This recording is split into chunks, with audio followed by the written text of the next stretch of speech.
Hello, I'm Kyle Steele. I'm a candidate for Norman City Council, Ward 6 in the upcoming election cycle, and this is the summary for the Finance Committee meeting that happened on January 15th, 2026. As usual, meeting packet will be linked down below, as well as timestamps to the two agenda items in the meeting. The first item that was discussed was a mid-end budget review, and that took up about 90% of this meeting. The summary is essentially that while revenues are lower than expected overall, expenses are less than expected as well. This, along with other figures, leads the budget to be about $400,000 lower in the general fund than what is expected at this point in the fiscal year.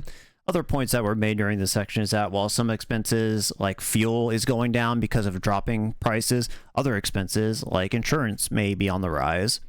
The city itself does self-insure for those who weren't aware, so it may be insulated some from these rising costs, but the city is also working with Norman Regional to see if they could reduce overall insurance expenses when it comes to city employees. There's also some general concerns about fund levels given kind of everything that's going on. And staff is going to explore options for how they want to do the next fiscal year in terms of their recommendations, or what measures they are going to recommend to ensure a healthy general fund. Despite all this, though, it's noted that over the past 4 years, general revenue is up. So while the growth of revenue may be flat, it is still at relatively record highs when you look at the overall trend, like within the past 5 to 10 years. The city itself does 5-year projections in general, so if there is anything kind of critical on the horizon, the city staff can make corrections as needed as time goes on.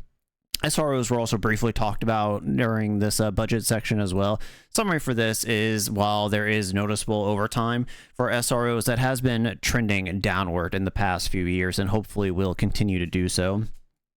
Few other funds were talked about in quick succession, but the bottom line is that most of these funds are at or above expected levels for this point in the fiscal year.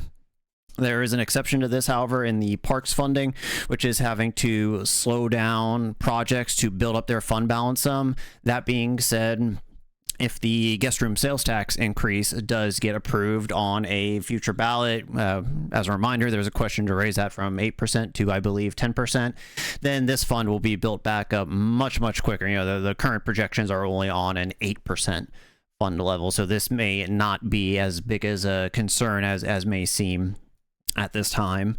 In addition, the capital fund is also on paper above expected levels. This is mainly because when you budget for a project, you know, you budget for the entire project, but you're paying it out over time. You know, you don't pay it all out right away. You kind of pay as you go.